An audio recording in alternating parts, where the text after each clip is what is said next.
Hi dear friends, അസ്സലാമു അലൈക്കും. എല്ലാവർക്കും ജംഷീസ് കിച്ചണിലേക്ക് വീണ്ടും സ്വാഗതം. ഇന്ന് ഞാൻ വന്നിട്ടുള്ളത് വളരെ ഈസി ആയിട്ട് ഉണ്ടാക്കാൻ പറ്റുന്ന ഒരു സ്പെഷ്യൽ കബ്സയാണ്. അതായത് ക്യാമൽ കബ്സയാണ് ഉണ്ടാക്കുന്നത്. നാട്ടിൽ ക്യാമലിൻ്റെ മീറ്റ് കിട്ടുമോ എന്ന് എനിക്കറിയില്ല. ഇതിൻ്റെ ടേസ്റ്റ് എന്ന് പറഞ്ഞാൽ ഏകദേശം ബീഫിൻ്റെയൊക്കെ ഒരു ടേസ്റ്റ് തന്നെയാണ്. പക്ഷേ ബീഫിനേക്കാൾ കുറച്ചുകൂടെ വേവ് കൂടുതലാണ് ക്യാമലിന്. അപ്പോൾ ഞാൻ കൂടുതൽ ദീർഘിപ്പിക്കുന്നില്ല, നമുക്ക് റെസിപ്പിയിലോട്ട് കടക്കാം. ആദ്യം തന്നെ ഒരു കുക്കർ എടുത്തിട്ടുണ്ട് ഞാൻ ഇവിടെ. അതിലേക്ക് സൺഫ്ലവർ ഓയിൽ ഒഴിച്ചു കൊടുക്കാം. ഒലിവ് ഓയിൽ ഉണ്ടെങ്കിൽ ഒലിവ് ഓയിൽ ഒഴിച്ചു കൊടുക്കാം, അല്ലാതെ വെളിച്ചെണ്ണ ഒഴിച്ചു കൊടുക്കരുത്. പിന്നെ വേണ്ടത് 2 കഷ്ണം പട്ട, 3 ഗ്രാമ്പു, 2 ഏലക്ക, ഒരു ബേ ലീഫ് കൂടെ ചേർക്കാം. പിന്നെ വേണ്ടത് ഒരു സവാളയാണ്. ചെറിയൊരു സവാള ഞാൻ ചെറുതായി അരിഞ്ഞത് ഇതിലേക്ക് ചേർത്തിട്ടുണ്ട്. ഇനി ഇതൊന്ന് മിക്സാക്കി കൊടുക്കാം. ഇനി ഇതിലേക്ക് 1.5 ടീസ്പൂണോളം ഇഞ്ചിയും വെളുത്തുള്ളിയും ചതച്ചത് ചേർത്ത് കൊടുക്കാം. ഇതിൻ്റെയൊക്കെ പച്ചമണം മാറുന്നവരെ ഇതൊന്ന് വഴറ്റിയെടുക്കണം. അതുപോലെ തന്നെ സവാളയും കുറച്ചൊന്ന് സോഫ്റ്റായി വരണം. ഇനി ഇതിലേക്ക് ഒരു ഡ്രൈ ലെമൺ കൂടെ ചേർക്കുന്നുണ്ട്. ചെറുതായി ഞാനൊന്ന് കത്തി കൊണ്ട് വരിഞ്ഞെടുത്തതിന് ശേഷമാണ് ഇതിൽ ചേർക്കുന്നത്. എന്നാലേ അതിൻ്റെ ഒരു ടേസ്റ്റ് കബ്സയിലേക്ക് നല്ലതായിട്ട് ഇറങ്ങി വരുള്ളൂ. പിന്നെ ഇതിലേക്ക് 3/4 ടീസ്പൂൺ കുരുമുളക് പൊടിയും 2.5 ടീസ്പൂൺ കബ്സ മസാലയുടെ പൊടിയൂടെ ചേർത്ത് കൊടുക്കാം. ഇതൊന്ന് നല്ലപോലെ മിക്സാക്കി എടുക്കാം. പൊടിയുടെയൊക്കെ പച്ചമണം മാറുന്നവരെ നല്ലപോലെ ഇളക്കി കൊടുക്കണം. ഇനി ഇതിലേക്ക് 2 തക്കാളി നല്ലപോലെ മിക്സിയിലിട്ട് അരച്ചെടുത്തതിന് ശേഷം അതുകൂടെ ചേർത്ത് കൊടുക്കാം. തക്കാളി നല്ലപോലെ ഒന്ന് വെന്ത് എണ്ണയൊക്കെ ചെറുതായി തെളിഞ്ഞു വരുന്നവരെ ഇതൊന്ന് മിക്സ് ചെയ്ത് കൊടുക്കാം. ഈ സമയത്ത് ആവശ്യത്തിനുള്ള ഉപ്പ് കൂടെ ചേർക്കാം. പിന്നെ വേണ്ടത് നമ്മുടെ ക്യാമൽ മീറ്റാണ് ചേർക്കേണ്ടത്. അത് നല്ലപോലെ കഴുകി വൃത്തിയാക്കി എടുത്തിട്ടുണ്ട്.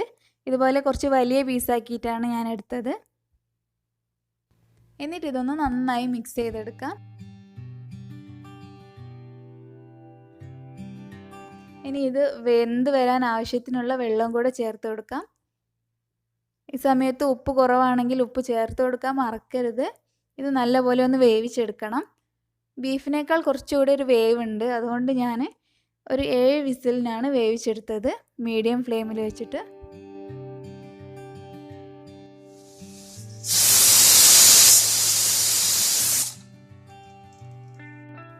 കുക്കറിൻ്റെ പ്രഷറൊക്കെ പോയതിന് ശേഷം ഞാൻ തുറന്ന് നോക്കിയിട്ടുണ്ട്. നല്ലപോലെ ഇറച്ചിയൊക്കെ വെന്ത് വന്നിട്ടുണ്ട്. ഇനി നമുക്ക് ഇതിലുള്ള പീസുകൾ മാത്രം ഒരു പാത്രത്തിലേക്ക് മാറ്റി വെക്കാം. ബാക്കിയുള്ള വെള്ളം നമുക്ക് അളന്നൊഴിക്കണം. അതിന് വേണ്ടിയിട്ടാണ്.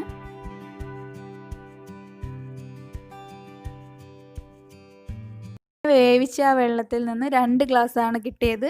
അതുകൂടാതെ എക്സ്ട്രാ ഞാൻ 2 ഗ്ലാസ് വെള്ളം കൂടെ ചേർത്തിട്ടുണ്ട്. പിന്നെ ഒരു ക്യാരറ്റ് നീളത്തിൽ കട്ട് ചെയ്തത് ചേർക്കാം. പിന്നെ ആവശ്യത്തിനുള്ള ഉപ്പ് കൂടെ ചേർക്കാം. 1 കപ്പ് അരിക്ക് 2 കപ്പ് വെള്ളം എന്ന രീതിയിലാണ് ഞാനിവിടെ വെള്ളം ഒഴിച്ചിട്ടുള്ളത്. ഇതൊന്ന് നന്നായി മിക്സാക്കി എടുക്കണം. റൈസ് വേവാനുള്ള ഉപ്പ് ഇതിലുണ്ടാവണം, അതൊന്ന് പ്രത്യേകം ശ്രദ്ധിക്കണേ. ഇത് നല്ലപോലെ ഒന്ന് തിളച്ച് വന്നതിന് ശേഷം കുതിർത്ത് വെച്ച അരി ഇതിലേക്ക് ചേർത്ത് കൊടുക്കാം. അരി കഴുകിയെടുത്തതിന് ശേഷം അരമണിക്കൂർ കുതിർത്ത് വെച്ചതാണ് കേട്ടോ. ഇതൊന്ന് നന്നായി മിക്സാക്കി എടുത്തതിന് ശേഷം ഇത് അടച്ച് വെച്ച് വേവിച്ചെടുക്കാം. ചെറിയ തീയിൽ വെച്ച് വേവിച്ചാൽ മതിയാകും.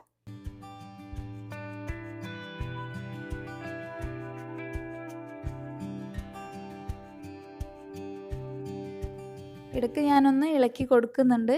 അരി കുറച്ചുകൂടെ വെന്ത് വരാനുണ്ട്. അതുപോലെ തന്നെ കുറച്ച് വെള്ളം വറ്റി വരാനുണ്ട്. ഒന്നുകൂടെ ഇതൊന്ന് ഇളക്കി കൊടുത്തതിന് ശേഷം അടച്ച് വെച്ച് വേവിച്ചെടുക്കാം.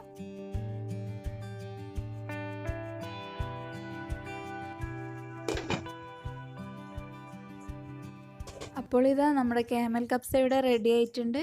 വളരെ സിമ്പിളായിട്ട് ഉണ്ടാക്കാൻ പറ്റുന്ന ഒരു റെസിപ്പിയാണിത്. ഇതിൻ്റെ കൂടെ നിങ്ങൾക്ക് വേണമെങ്കിൽ ക്യാപ്സിക്കം ഒക്കെ ആഡ് ചെയ്യാം. ഞാനതൊന്നും ചേർത്തിട്ടില്ല. എല്ലാവരും ഇതൊന്ന് ട്രൈ ചെയ്ത് നോക്കുമല്ലോ. എന്നിട്ട് നിങ്ങളുടെ അഭിപ്രായങ്ങളൊക്കെ കമൻറ്റ് ബോക്സിൽ അറിയിക്കണം. നിങ്ങൾക്ക് ഈ വീഡിയോ ഇഷ്ടപ്പെട്ടിട്ടുണ്ടെങ്കിൽ ലൈക്ക് ചെയ്യാനും ഷെയർ ചെയ്യാനും ഒന്നും മറക്കരുത്. അതുപോലെ സബ്സ്ക്രൈബ് ചെയ്തില്ലെങ്കിൽ താഴെ കാണുന്ന റെഡ് കളർ സബ്സ്ക്രൈബ് ബട്ടണും അതിൻ്റെ കൂടെ വരുന്ന ബെല്ലൈക്കൺ കൂടെ ഒന്ന് പ്രസ് ചെയ്തേക്കണേ. ഇതിന് നമുക്കൊരു പ്ലേറ്റിലേക്ക് സെർവ് ചെയ്യാം. അതിൻ്റെ മുകളിൽ കുറച്ച് മുന്തിരി ഓയിലിൽ വറുത്തെടുത്തത് കൂടെ ഞാൻ ചേർത്ത് കൊടുക്കുന്നുണ്ട്.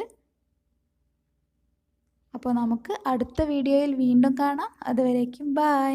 Thank you for watching.